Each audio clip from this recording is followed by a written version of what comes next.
प्रिय दर्शकों, अभी तक आप सभी यही जानते हैं कि श्री राम ने बाली को छिपकर मार दिया। इसीलिए लोग कहते हैं कि रावण देखो कितना बड़ा विद्वान था, श्री राम से भी बड़ा था। कुंभकर्ण, नरांतक, इंद्रजीत ये श्री राम से भी बड़े वैज्ञानिक योगी थे। लोग कहते हैं कि असुरों के सामने, राक्षसों के सामने श्री राम की क्या योग्यता थी। उन्होंने तो सारे दिव्यास्त्र भी ऋषियों से पाए थे। राजर्षि भगवान विश्वामित्र, भरद्वाज आदि ऋषियों राजर्षियों से सारे दिव्यास्त्र आदि प्राप्त किए थे, विमान तकनीकी। उनका अपना था क्या? लेकिन क्या आप लोग जानते हो, जितना अनुसंधान पूरे जीवन काल में श्री राम ने किया था, उतना अनुसंधान कुछ ऋषियों के अतिरिक्त किसी ने नहीं किया रामायण काल में। श्री राम इतने महान वैज्ञानिक थे, उनका विमान इतना अद्भुत था, उससे वे कैलाश पर्वत, हिमालय तक जाते थे। और जब चलता था तो डेविड हेचर चिल्ड्रेस लिख रहा है कि मानो कोई कामेट, धूमकेतु चला आ रहा हो। वैदिक विज्ञान का यह स्पष्ट सिद्धांत है। ऋषियों के जितने भी स्पेस यान थे वो कामेट की स्पीड से, धूमकेतु की स्पीड से चलते थे। आज इस धरती पर ऐसी कोई भी धातु नहीं खोजी गई है जो उस स्पीड पर चलने पर भी सुरक्षित रह सके। क्योंकि आप सभी देखते हो, जब कोई कामेट या एस्टेरॉयड चलता है, उसकी स्पीड की वजह से वो जलने लगता है वातावरण में आते ही। तो अभी तक ऐसी कोई भी धातु नहीं खोजी गई है जो लगभग 50 किलोमीटर पर सेकंड की स्पीड से चलने के बावजूद अपने आप को सुरक्षित रह पाए। श्रोताओं, ये तो वो विमान हैं जिन पर लोग बैठकर यात्रा करते थे। वो 25 से 50 किलोमीटर पर सेकंड की स्पीड से चला करते थे। लेकिन वो अंतरिक्षयान या सैटेलाइट जिन पर कोई इंसान नहीं बैठता था, वो तो इससे भी कई गुना स्पीड से चलते थे। अन्यथा इस गैलेक्सी से दूसरे गैलेक्सी में जाना, वापस आना संभव नहीं होता। जब मैंने इस पर अनुसंधान किया, इसको कैलकुलेट किया, तो इतना निकल कर आया कि 3 से 4 घंटे में श्री राम चंद्रमा पर भी चले गए और वहाँ पर युद्ध भी किया भयंकर, और उसके बाद उसी दिन वापस भी चले आए। वैसे श्री राम एक राजर्षि थे, महान क्षत्रिय वैज्ञानिक योद्धा थे। वो अपनी पूरी स्पीड से नहीं गए थे, क्योंकि पृथ्वी को बचाना उनकी जिम्मेदारी थी। इसीलिए 25 से 30 किलोमीटर पर सेकंड की स्पीड से ही चलते थे, क्योंकि आगे उन्हें युद्ध भी करना होता था। ये केवल मैं ही नहीं बोल रहा हूँ, महर्षि वाल्मीकि ही नहीं बोल रहे हैं, वो अमेरिकी लेखक अनुसंधानवेत्ता भी बोल रहा है कि श्री राम का विमान चंद्रमा से इतनी तेज वापस आया, देखने से लोगों को लग रहा था जैसे अंतरिक्ष से कोई कॉमेट, धूमकेतु चला आ रहा हो जलता हुआ। इतनी तेज चलता था, देखने से ऐसा लगता था कि मानो 2 सूर्यों की चमक हो उसमें। इतना अद्भुत था वो अंतरिक्षयान। ये जो लोग कह रहे हैं कि पहली बार मंगल ग्रह पर इतिहास रचेंगे, चंद्रमा पर भी जाने में कम से कम 3 दिन तो लगते ही लगते हैं इन्हें। आप विचार कीजिए, ऋषियों का विमान 2 से 3 घंटे में चला जाता था। तो ये वैदिक विज्ञान का सिद्धांत है। हर एक विमान, ऋषियों का विमान धूमकेतु की स्पीड से चलता था। वे करते क्या थे, इन्हीं अलग अलग धातुओं को, एटम को लेते थे और वायु तत्व के द्वारा उसे सघन कर देते थे। इतना सघन कर देते थे कि वो टेम्परेचर को सहन करने की क्षमता रखता था। जितना आप लोग किसी धातु को तपाएंगे, सघन करते जाएंगे, उसकी आयु उतनी ही बढ़ती जाएगी। इसीलिए 40, 50, 50 लाख वर्ष तक, करोड़ों वर्षों तक भी विमानों की आयु हुआ करती थी। महर्षि दाल्लभ्य ने तो एक अंतरिक्षयान छोड़ा था जो आज तक सूर्य की परिक्रमा कर रहा है। वैसे अभी ना तो वैक्यूम एनर्जी, वायु तत्व को डिटेक्ट किया गया, ना ही ऐसी धातुओं का निर्माण किया गया। लेकिन आप लोग मन के द्वारा विचार कीजिए कि इतनी स्पीड से अगर आप कोई पत्थर फेंकते हो 50 किलोमीटर पर सेकंड की स्पीड से, तो वो तुरंत ही खत्म हो जाएगा, बिखर जाएगा, टूट जाएगा। या कोई भी धातु फेंको, वो अपने मूल अवस्था में रह ही नहीं सकता। उसके बॉडी पार्ट्स बिखर जाएंगे, पता ही नहीं लगेंगे कि अंतरिक्ष में वो गए कहाँ। दूसरी तरफ पृथ्वी की एस्केप वेलोसिटी भी देखें तो 11 किलोमीटर पर सेकंड की स्पीड से आप कोई भी चीज़ यहाँ से ऊपर फेंकोगे तो वह फिर अंतरिक्ष में चली जाएगी, यानी पृथ्वी की ग्रेविटी को पार कर जाएगी, फिर वापस नहीं आएगी। इससे भी तुलना करके आप लोग समझ सकते हो वे विमान कितने अद्भुत हुआ करते थे, शुद्ध ऊर्जा पर कैसे चलते थे। वो अंतरिक्षयान केवल अधिकतर स्पीड से ही नहीं चला करते थे, उनमें गरिमा, लघिमा, महिमा भी सिद्धियां थी। महर्षि भरद्वाज के विमान शास्त्र में आज तक ये बात लिखी है कि विमान को अदृश्य कैसे बनाएं, छोटा कैसे बनाएं, बड़ा कैसे बनाएं। वो पर्वतों जैसा आकार भी ले लेता था, बहुत सूक्ष्म भी हो जाता था, अदृश्य भी हो जाते थे ऐसे अंतरिक्षयान। ऐसे ही हनुमान जी जब मंगल ग्रह और चंद्रमा की यात्रा कर रहे थे तो एक बरहिरड़क नामक असुर था। इतनी तेज उसने अपने वेपन्स दिव्यास्त्रों का प्रयोग किया, अगर हनुमान जी ने अपने यान को अदृश्य नहीं किया होता तो मुझे लगता है वहीं पर वो मार दिए गए होते। ये जो हम लोग कहते हैं कि महाराज बाली को श्री राम ने छुपकर मार दिया, आप लोगों को पता भी नहीं होगा 6 से 7 अंतरिक्ष यान लेकर महाराज सुग्रीव गए थे बाली को मारने। वो युद्ध श्री राम के नियंत्रण में हुआ था, पूरी एक विशेष योजना थी। श्री राम पैदल नहीं गए थे। वाल्मीकि रामायण आप लोग पढ़े होंगे, सुग्रीव के जितने भी अलग अलग सामंत थे, बड़े बड़े मंत्री थे, महाराज जामवंत जी, भगवान हनुमान जी, नल नील हो गए, सब अपनी अपनी सेना के साथ तैयार होकर 7 विमानों में वहां से निकले। और वहां पर ऐसे दृश्य आ रहे हैं कि कई कई पर्वत पार कर रहे हैं, नदियां पार कर रहे हैं, बड़े बड़े वनों को पार करते हुए तब किष्किंधा पहुंचे थे। महाराज सुग्रीव कोई सामान्य व्यक्ति नहीं थे, वानर वर्ग के बहुत बड़े क्षत्रिय वैज्ञानिक योद्धा थे, एक विद्वान थे वो। उस समय की किष्किंधा इतनी विकसित थी, जितने भी शत्रु, जितने भी असुर या दुष्ट लोग महाराज बाली को ललकारने आते थे अपनी सेना के साथ। ये जो दिखाया जाता है कि कोई असुर आकर बाली को ललकारने लगता था द्वार पर खड़े होकर, ऐसा नहीं था।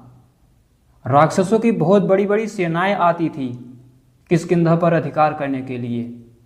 तो जितने भी युद्ध हुए, महाराज सुग्रीव अपने भाई के लिए, उस महाराज बाली के लिए हमेशा मर मिटने को तैयार रहा करते थे।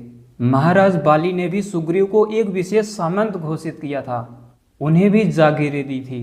किष्किंधा की सेना और दुमदुभी नामक असुर की सेना का आपस में बड़ा भयंकर युद्ध हुआ था। उस युद्ध में भी इन दोनों भाइयों ने उस दुमदुभी नामक राक्षस को मार भगाया था। वो लोग भी विमान आदि से भी आते थे युद्ध करने। लेकिन समय का मोड़ देखिए, जो लंका का रावण था, उसके उकसाने पर ये जो दुमदुभी का भाई था मायावी, ये भी एक भौतिक विज्ञान का बहुत बड़ा वैज्ञानिक था, उसी के उकसाने पर ये फिर आया बाली से भिड़ने। हम लोग जानते हैं कि भैंसे के रूप में आया था वो महिष असुर था, लाखों सेनाओं के साथ आया था। किष्किंधा के ही सामने युद्ध के मैदान में बड़ा भयंकर युद्ध हुआ था। महाराज सुग्रीव, बाली, इन हनुमान जी, महाराज ऋक्षराज, जामवंत, जितने भी इनके बड़े बड़े सामंत क्षत्रिय योद्धा थे, वानर साम्राज्य के सारे सैनिक, उन असुरों को दौड़ा दौड़ा के मारा था। इसी पर हुआ क्या, जब दुमदुभी मारा जाने लगा, जब वो हारने लगा, तो भागते भागते गया एक गुफा में छिप गया। वो गुफा, वो सुरंग बहुत गहरी थी, किलोमीटर तक जाती थी। तो महाराज बाली अपने सैकड़ों सामंतों के साथ, मुख्य मुख्य क्षत्रिय योद्धाओं के साथ उसको पीछा किया और वो भी उस गुफा में छिप गए। महाराज बाली अकेले नहीं गए थे मायावी को मारने गुफा के अंदर, उनके जितने भी मुख्य मुख्य सामंत थे, बड़े बड़े क्षत्रिय थे, जागीरदार थे, वो सब गुफा में गए थे। और महाराज सुग्रीव के साथ काफी मुख्य योद्धाओं को बाली ने उस कंदरा के द्वार पर ही नियुक्त कर दिया था कि दुमदुभी की कोई सेना यहाँ पर वापस हम पर पीछे से आक्रमण कर दे, इसके लिए तुम यहाँ कुछ मुख्य सैनिकों, सेनाओं के साथ यहाँ पर हमारी सुरक्षा करो दरवाजे पर इस कंदरा के। वहाँ जो लंबी कंदरा थी, गुफा थी, उसमें केवल दुमदुभी ही नहीं गया था, दुमदुभी के कई हजार सैनिक गए थे, बड़े बड़े योद्धा गए थे। और इस बात को बाली नहीं जानता था, लेकिन बाली भी अपने क्षत्रियों के साथ गया था वहाँ पर, और दोनों की सेनाओं में गुफा के अंदर बड़ा भयंकर युद्ध हुआ। क्या आप लोग जानते हो, महाराज बाली वानर साम्राज्य के भले ही एक महान क्षत्रिय योद्धा थे, लेकिन उनके साथ के सारे सामंत उस दुमदुभी और उसके असुरों से लड़ते हुए मारे गए वहां पर। और वहां अंदर से बड़ी भयंकर आवाजें भी आने लगी, जो कि महाराज सुग्रीव के कानों तक भी गई, और उन्होंने उस आवाज से पकड़ लिया कि ये हमारे क्षत्रियों, हमारे सामंतों, मुख्य योद्धाओं की आवाज है। हालांकि महाराज बाली और जो मायावी राक्षस था, दोनों का युद्ध मर मिटने का युद्ध था। बाली भी एक महान पराक्रमी क्षत्रिय योद्धा था, किसी तरह उसने दुमदुभी के भाई मायावी को भी मार डाला वहां पर, उसकी सारी सेनाओं का, बची खुची सेनाओं का भी संहार कर दिया, क्योंकि वो अपने शत्रु को कभी छोड़ता ही नहीं था। महाराज सुग्रीव को जब पूरा स्पष्ट पता चल गया कि मेरा भाई बाली अब मारा गया, क्योंकि उन्होंने बाली के साथ लड़ रहे क्षत्रियों के मरने की आवाज़ें भी सुनी थी, खून की धाराएं भी देखी। धर्मात्मा सुग्रीव के पास वहां पर कम सैनिक थे। उन्होंने किया क्या, उस जो गुफा का द्वार था उन सैनिकों के साथ मिलकर उसे पूरी तरह ढक दिया, इस तरह व्यवस्थित बंद कर दिया कि वहां से जल्दी कोई बाहर ही ना निकल पाए। उन्होंने उस गुफा को इस तरह बंद किया कि जब तक तोड़कर उसे कोई बाहर निकलता तब तक वो किष्किंधा पहुंच जाते अपने क्षत्रियों के साथ। प्रिय दर्शकों, समय ने यहाँ पर ऐसा मोड़ लिया, महाराज सुग्रीव किष्किंधा चले गए और महाराज सुग्रीव को राजा घोषित कर दिया। वानर साम्राज्य के राजा बाली के भाई तो थे ही और एक सामंत भी थे, इसीलिए योग्यता होने से तत्काल उन्हें राजा घोषित कर दिया वानर साम्राज्य का। दूसरी तरफ देखिए, मायावी को मारने के बाद और कुछ बचे हुए क्षत्रियों के साथ बाली ने किसी तरह उस कंदरे के द्वार को तोड़ा जो पत्थर से ढका गया था व्यवस्थित तरीके से, और काफी समय के बाद सीधे वो किष्किंधा पहुंचता है। वो बहुत अधिक क्रोधित था, वो सीधे राज्य सभा में जाता है, दरबार में जाता है। महाराज सुग्रीव तो देखकर प्रसन्न हो गए कि मेरा भाई भी जीवित है, और उन्होंने सिंहासन को छोड़ दिया। लेकिन बाली को लगता था कि मैंने इसे सामंत तो बनाया ही था, दूसरी तरफ अनेक सामंत इसके अच्छे मित्र भी हैं, तो ये उसी की चालाकी कर कर राजा बन बैठा, और बहुत अधिक क्रोधित था। महाराज सुग्रीव बार बार समझाए, लेकिन जब सुग्रीव पर उसने आक्रमण किया और अपने सामंतों से कहा कि इसे खत्म कर दो, इसी प्रकार वहां के सामंत जो बाली के पक्ष में थे वो सुग्रीव पर टूट पड़े। महाराज सुग्रीव को हनुमान जी हो गए, ऋक्षराज जामवंत हो गए, ये जो महाराज सुग्रीव के पक्ष के सामंत थे, बड़े बड़े क्षत्रिय योद्धा थे, इन्होंने वहां पर इनकी सुरक्षा की और लेकर ऋषिमुख पर्वत पर चले गए। लेकिन वहां पर महाराज सुग्रीव की हानि क्या हुई, जो अनेकों हजारों सैनिक उनके पक्ष में थे, जो सामंत लोग नहीं भाग पाए थे, नहीं बचकर निकल पाए, और उनके खुद की पत्नी, ये लोग किष्किंधा में ही रह गए थे। और बाली ने क्या किया, सबको बंदी बना लिया और महाराज सुग्रीव की जो पत्नी थी उसको भी छीन लिया। श्रोताओं, आप सभी मेरा विश्वास कीजिए, जब श्री राम से महाराज सुग्रीव दुखी होकर बोल रहे हैं तो वो भी क्रोधित होकर बोल रहे हैं। वाल्मीकि रामायण आप सभी पढ़ लीजिएगा, वो श्री राम से बोल रहे हैं कि मैं चाहता तो बाली को वहीं पर ही समाप्त कर देता, मेरे पास ऐसे ऐसे भी लोग थे। और इसका प्रत्यक्ष प्रमाण आप लोग जानते हो, महाराज हनुमान जी थे, महाराज जामवंत जी थे। लेकिन महाराज सुग्रीव ने श्री राम से कहा कि वो मेरा बड़ा भाई था, इसीलिए मैंने उसका सम्मान किया। तब श्री राम ने निश्चय किया कि ये मर्यादा के विरुद्ध इसने हर प्रकार का काम किया। और इतना ही नहीं था, बाली अपने मुख्य मुख्य सामंतों को अनेक सैनिक टुकड़ियों के साथ भेजता था ऋषिमुख पर्वत पर आक्रमण के लिए, लेकिन सारे बानर मिलकर उन्हें समाप्त कर देते थे। ऋषिमुख पर्वत ऐसा नहीं था कि पेड़ों पर बैठे थे या कहीं किसी गुफा में छिप कर बैठे थे, वहां पर उन्होंने भी, अब उनकी एक जागीर थी। ऋषिमुख पर्वत सुग्रीव का सुरक्षा स्थल था, पहले से ही उनका ही था, क्योंकि सामंत रहे थे वो, तो वहीं पर चले गए। उनके पक्ष के काफी लोग रहते थे, तो वहीं पर चले गए, और उनके पक्ष में सारे लोग वहां थे, लाखों लोग, लाखों सैनिक। इसीलिए बाली जितनों को भेजता, महाराज सुग्रीव अपने योद्धाओं के साथ जाकर उसे मार देते थे। ये है पूरा उस समय का राजनीतिक और सामाजिक विज्ञान।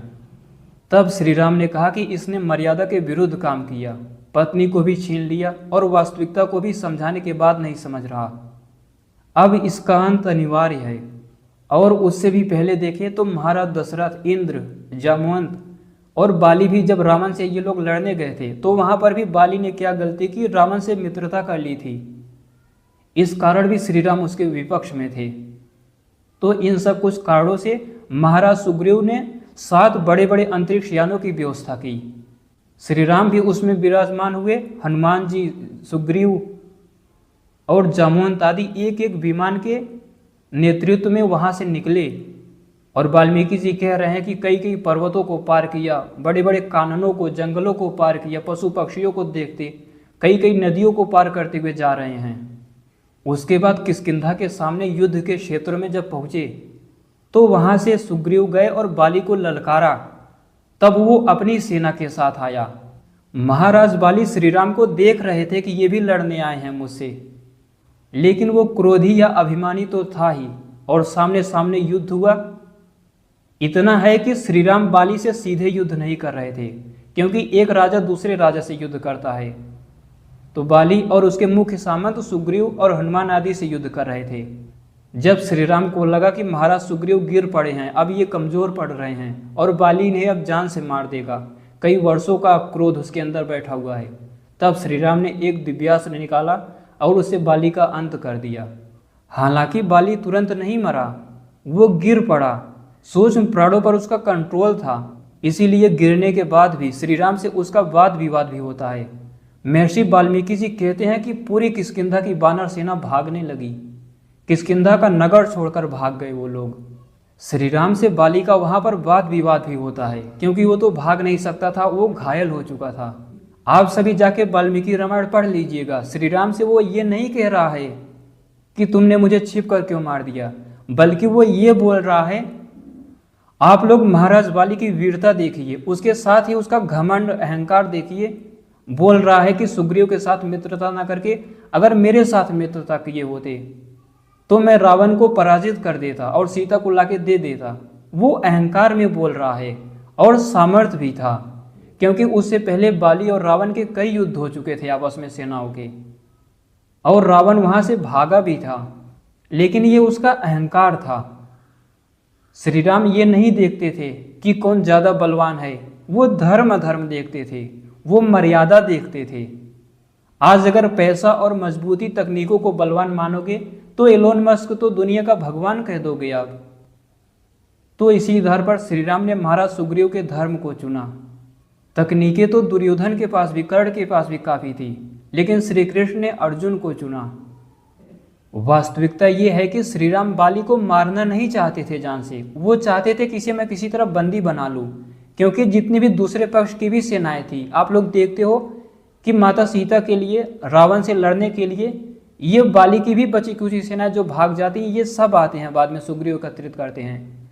तो श्री राम चाहते थे कि बाली को किसी तरह बंदी बना लिया जाए, क्योंकि उधर भी लड़ने वाले अपने ही थे सब। लेकिन बाली इतने क्रूर तरीके से लड़ रहा था कि महाराज सुग्रीव पर जानलेवा हमला कर रहा था वो। उसके बाली के जितने भी सामंत हो गए, सुग्रीव हो गए, हनुमान हो गए, ऋक्षराज जामवंत हो गए, जो कई बार श्री राम के साथ सभा में एकत्रित हुए थे रावण के अंत के लिए, जो सभाएं लगती थी। तो ये जितने भी सुग्रीव की तरफ बड़े बड़े सामंत थे, नल नील थे, इन लोगों को बाली और उसके सामंत बड़े क्रुद्ध होकर मार डालने के प्रयास से लड़ रहे थे। इसीलिए विवश होकर श्री राम ने उसे मारा।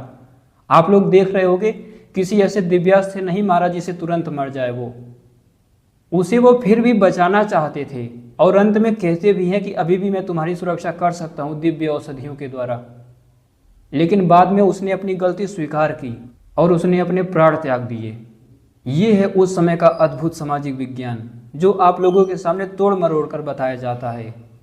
वाल्मीकि ऋषि या व्यास जी को वही समझ सकता है जो ब्राह्मण ग्रंथों को देखा हो, उसे समझने का स्तर हो, सामर्थ्य हो, अन्यथा इन ऋषियों को भी नहीं समझ सकते आप। ये कोई सामान्य ऋषि नहीं थे। किस भाषा में लिख रहे हैं, क्या लिख रहे हैं। अब कहीं पर महर्षि वाल्मीकि जी ने लिख दिया कि हनुमान जी ने सूर्य को निगल लिया, सूर्य विद्या के वैज्ञानिक थे वो। इसका ये तात्पर्य थोड़ी हुआ कि उन्होंने टमाटर समझ के निगल लिया था। अब लोग ना समझ पाए, इसके जिम्मेदार महर्षि वाल्मीकि जी या व्यास जी नहीं हैं। सारे ऋषि मुनि इसके जिम्मेदार नहीं हैं। सारे जिम्मेदार जो ना समझ पाए या जो विरोधी लोग हैं, ये है उसके जिम्मेदार। बाली भी एक महान क्षत्रिय वैज्ञानिक योद्धा था। वो भी खुद को सनातनी कहता था, देवों, ऋषियों और इक्ष्वाकुवंशी राजाओं के ही पक्ष में रहता था। महाराज बाली भी एक महान वैज्ञानिक क्षत्रिय योद्धा थे। सामर्थ्य में वो भी बहुत बड़े थे। वो भी खुद को सनातनी कहते थे, और जहाँ पर महाराज दशरथ, इंद्र, महाराज संपाति आदि लड़ने जाते थे, वहाँ पर महाराज बाली जाते थे असुरों से लड़ने। लेकिन हुआ क्या, जब बार बार रावण ने आक्रमण किया किष्किंधा पर और कोई उसके रक्षण के लिए नहीं आया, बहुत अधिक जनता में भी काफ़ी हानि हुई। लेकिन महाराज बाली करते भी क्या, जैसे लोग कह देते हैं कि राजा मान सिंह जी गद्दार थे, अकबर के साथ मिलकर हल्दी घाटी में महाराणा प्रताप के विरुद्ध लड़े। आप लोग वहाँ पर विचार कीजिए, मान सिंह जी के जो पिताजी, दादाजी थे, जब उन पर बाबर ने अधिकार किया उनके राज्य पर, या उनसे संधियाँ हुई किसी मजबूरी की वजह से, वहाँ पर तो किसी क्षत्रिय ने उनकी मदद नहीं की। ऐसे ही महाराज आम्भी भी थे, सिकंदर जब कई लाखों सेनाओं के साथ उन पर आक्रमण किया, कुछ हजार सैनिकों के साथ करते भी क्या वो, उन्होंने भी उससे संधि कर ली। तो कुछ इस प्रकार की भी परिस्थितियां थी बाली के पास, क्योंकि चारों तरफ से असुरों ने घेर रखा था।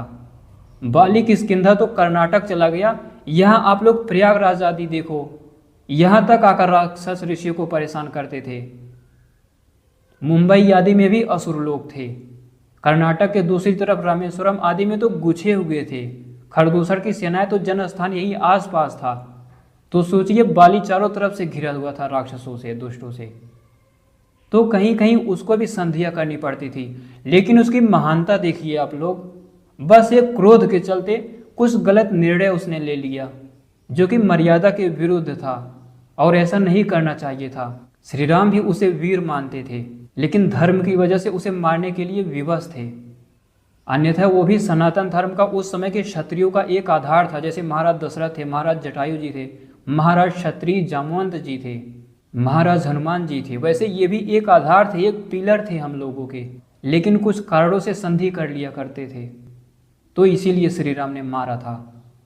अपने महान पूर्वजों का यही तो सामर्थ्य है, यही तो आदर्श है। आप कितने भी बड़े वैज्ञानिक हो, योगी हो, जैसे भीष्म पितामह कोई सामान्य व्यक्ति नहीं थे, वो बहुत बड़े वैज्ञानिक थे, लेकिन अंत में कौरवों का पक्ष लिया उन्होंने। महाराज द्रोणाचार्य जी थे, कोई सामान्य व्यक्ति नहीं थे। कर्ण भी स्वयं एक वीर था, अधर्मी प्रवृत्ति का था, लेकिन वो भी एक क्षत्रिय था। ऐसे ही देखे तो कुछ इसी प्रकार का बाली भी था। विशेष परिस्थितियों में संधि आदि तो करता था, लेकिन जब इक्ष्वाकु वंश पर, जब सनातन धर्म पर संकट आ जाएगा, फिर ये सब नहीं देखा जाता, वहाँ पर आपको समाप्त होना ही पड़ेगा। मैंने संसार में बहुत बड़े बड़े लोगों को कहते हुए सुना है कि रावण बहुत बड़ा विद्वान था, श्री राम उसके सामने शिष्य जैसे थे। कहता तो मैं भी हूँ कि कुंभकर्ण वैज्ञानिक था, तकनीकों का आविष्कारक था, इंद्रजीत भी बहुत बड़ा वैज्ञानिक, तकनीकों का आविष्कारक था, लेकिन इसका ये तात्पर्य नहीं कि वो श्री राम से बड़े आविष्कारक हो गए, अनुसंधानवेत्ता हो गए या योगी हो गए। श्री राम के सामने पूरी लंका में कोई भी ऐसा नहीं था जो उनके समान वैज्ञानिक रहा हो। जितना अनुसंधान श्री राम ने किया था उतना कोई नहीं किया उस रामायण काल में, कुछ ऋषियों के अतिरिक्त। श्री राम इतने बड़े भौतिक वैज्ञानिक अनुसंधानवेत्ता थे, बड़े बड़े ऋषि मुनि उनके दर्शनों के इच्छुक थे। कई कई वर्षों से उन्होंने अपने जीवन को रोक लिया था, बड़े बड़े ऋषियों ने, कि एक बार मैं श्री राम को देख लूं। और मैं उस सर्वभंग, अगस्त्य, विश्वामित्र आदि राजर्षि और ऋषियों की चर्चा कर रहा हूं, जिनके सामने रावण, कुंभकर्ण, इंद्रजीत कोई पैरों की धूल बराबर भी नहीं था। ये जो लोग कहते हैं कि इंद्रजीत, कुंभकर्ण सभी वैज्ञानिक थे, इतने बड़े थे, इतनी तकनीकें थी कि श्री राम कुछ भी नहीं थे। अगर मेरी आपकी भी सोच इसी प्रकार की हुई तो एलोन मस्क मेरे आपके लिए भी भगवान हो जाएगा, क्योंकि उससे ज़्यादा विकसित आज कोई नहीं रहा। तो टेक्नोलॉजी, तकनीकों, अंतरिक्ष यानों से कोई महान नहीं होता। महान होता है कितने सूक्ष्मता में वो जाता है। उन सूक्ष्म पदार्थों तक ये लोग पहुंच ही नहीं पाते थे जितना ऋषि मुनि या श्री राम आदि जान लेते थे। श्री राम को किसी चीज़ को जानने के लिए बहुत कम तकनीकों की जरूरत थी। ऋषि मुनि हाथी, घोड़े, रथों से भी चलते थे, विमानों से भी चलते थे। दूसरी तरफ असुरों को देखो, ज़्यादातर वो विमानों आदि से चलते थे। इसका तात्पर्य थोड़ी हो गया कि वो महान हो गए। ये महामूर्खता है ऐसी सोच रखना। इस विषय पर मेरा बहुत से लोगों से बहुत बड़ा वाद विवाद हो चुका है। मुझे जान से मारने की धमकी भी दिए थे, आमने सामने बैठकर चर्चा हुई थी। कुछ ऐसी दुष्ट जातियां हैं इस धरती पर, ये लोग रावण को अपना आदर्श मानते हैं, उसी को सब कुछ मानकर चलते हैं और कहते हैं कि श्री राम उनके चरणों में जाके बैठा था। ये सब घटिया बातें हैं और मिला दी गई। ब्रह्मचारी कृष्ण दत्त जी ने भी अपने व्याख्यान में ये सब बोला है। वास्तविकता ये है कि समाज के लोग उनसे इस पर चर्चा करते थे और ये सब बातें उनकी स्मृतियों में आ गई और सिर हिलाते हुए उन्होंने इसकी व्याख्या कर दी। वो स्मृति वाली बातें निकलकर बाहर आ गई जो सामाजिक लोगों से चर्चा करते थे। ब्रह्मचारी कृष्ण दत्त जी की आधी बातें इसी प्रकार की है जो वो सामाजिक चर्चा करते थे, क्योंकि उनका खुद का सामर्थ्य नहीं था। पूर्व जन्म की स्मृतियों पर ही वो बोलते थे और जो स्मृतियाँ बन जाती थी तो जितनी भी उनसे चर्चाएं होती थी उसको भी उन्होंने बोल दिया। तो उसमें उन्होंने बोला है कि श्री राम लक्ष्मण रावण के पास गए, क्योंकि वो विद्वान पंडित था, वहाँ पर हाथ जोड़ा और आश्चर्य देखिए, रावण उन्हें पहचान भी नहीं पाया और उसने स्वीकृति दे दी कि पुल बन गया है, मैं आ रहा हूँ। यहाँ पर राम को भी मूर्ख सिद्ध कर दिया गया और रावण को भी मूर्ख सिद्ध कर दिया गया। पुल बन रहा है और वहां पर रावण मूर्ख है कि श्री राम का हवन कराने गया, माता सीता को भी लेके गया वो और पुत्री की तरह रखता था। ये मैं कहता हूं, मेरा अनुसंधान है। रावण से बड़ा हरामी, उससे बड़ा नीच इस धरती पर कोई नहीं था रामायण काल में। रावण था, इंद्रजीत था, खर थे, दूसर थे, मारीची था। बाद में मारीची खुद ही रावण के विरुद्ध हो गया था क्योंकि महाराज विभीषण के पक्ष में था वो। हाँ, ये लोग वैज्ञानिक भी थे, तकनीकों के आविष्कारक भी थे, लेकिन श्री राम के सामने, धर्मात्मा विभीषण जी के सामने, महाराज सुग्रीव के सामने, महात्मा लक्ष्मण के सामने, भगवान अगस्त्य, भगवान शरभंग, राजर्षि भगवान विश्वामित्र आदि महान पूर्वजों के समक्ष कुछ भी नहीं थे ज्ञान विज्ञान में।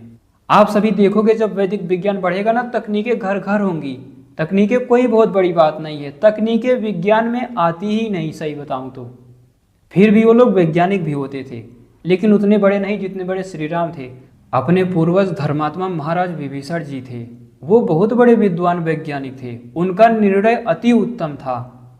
जो लोग महाराज विभीषण को गद्दार कहते हैं, सबसे बड़ा तो ये कहने वाले गद्दार हैं। मैंने कुछ अपने लोगों को ही ये कहते हुए सुना है, कुछ बहुत फेमस लोग आज संसार के चेहरे ये कहते हैं कि महाराज विभीषण गद्दार थे। हम लोगों को पहले अपनी योग्यता देख लेनी चाहिए, जिसे श्री राम ने वेदों का विद्वान और धर्मात्मा बोल दिया। महर्षि अगस्त्य जी भी इससे सहमत हैं। महर्षि वाल्मीकि जी ने सहमति देकर रामायण लिख दिया, उसमें भी विभीषण को धर्मात्मा कह रहे हैं। तो मैं और आप कौन होते हैं उन्हें गद्दार कहने वाले? तो जो अपने लोगों में ये भ्रांति है उसे तोड़िए आप लोग। वो बहुत बड़े धर्मात्मा थे, एक वैज्ञानिक योद्धा थे। जो लोग कहते हैं कि श्री राम के पास क्या था, सब कुछ तो ऋषियों का दिया हुआ था। श्री राम एक महान वैज्ञानिक, महान राजर्षि क्षत्रिय वैज्ञानिक योद्धा थे। पूरी सृष्टि को ठीक ठीक पूरी तरह जानते थे। कुछ भी सृष्टि में ऐसा नहीं था जिसे श्री रामचंद्र ना जानते हो। वो आत्मवान थे, आत्मा और ईश्वर को पूरी तरह समझते थे और पूरी सृष्टि को भी। मैंने आपको खुद ही बताया, सूंघ कर उन पदार्थों को धरती के अंदर पता लगा लेते थे जिन्हें तकनीकों के द्वारा लोग पता लगाते थे या फिर नहीं भी पता लगा पाते थे। इसी से उनकी महानता देखिए, उनके पास भी ऐसी तकनीकें थी। ऐसा नहीं है कि श्री राम को ऋषियों ने ऐसे दे दिया कि लो श्री राम इंद्रास्त्र लो, वरुणास्त्र लो, चलाओ। वहां पर श्री राम अनुसंधान करते थे। आज के जैसे एटम बम आदि है वैसे स्वतंत्र नहीं थे। हालांकि इसको भी आप नहीं चला पाओगे अगर अभी दे दिया जाए, उसे भी समझने में समय लगेगा। अन्यथा एटम बम को फोड़कर खुद को ही समाप्त कर लोगे। तो उन अनुसंधान केंद्रों में आप लोगों ने पढ़ा होगा वाल्मीकि रामायण में, कहीं पर श्री राम 6 महीने रुके थे, कहीं 1 साल अनुसंधान करते थे, कहीं 3 महीने, कहीं 1 महीने, कहीं 8 महीने, कहीं 7 महीने। ऐसा करते करते 30 साल तक तो अनुसंधान किए ही थे वशिष्ठ जी के आश्रम में। उसके बाद भी आप देखिए 14 वर्ष तक घूम घूम कर उन्होंने अनुसंधान किया था दिव्यास्त्रों पर, अंतरिक्ष यानों पर, सैद्धांतिक भौतिक विज्ञान और अध्यात्म विज्ञान पर बहुत विस्तृत चर्चा होती थी ऋषियों से। और उसके बाद भी रावण को मारे तो उसके बाद भी तपस्या किए। तो जितना अनुसंधान, जितना प्रयोग, जितना सृष्टि विज्ञान को श्री राम ने जाना था, कुछ ऋषियों के अतिरिक्त उतना कोई नहीं जानता था धरती पर। रावण, कुंभकर्ण, इंद्रजीत आदि कहीं नहीं ठहरते मेरे पूर्वज राजर्षि श्री राम के आगे। जिस योग को श्री राम जानते थे, आज वो विज्ञान तो पूरी तरह लुप्त हो गया, आज कुछ बचा ही नहीं। एक योग दर्शन है, महाभारत के अंतिम खंडों में है और भी 2-4 पुस्तकों में बचा हुआ है। महाभारत काल में भी काफ़ी चीज़ें लुप्त हो गई थी। इसी से अनुमान कीजिए श्री राम के उच्चतम योग का विज्ञान कितना अद्भुत रहा होगा, वो स्तर उनका कितना अद्भुत था।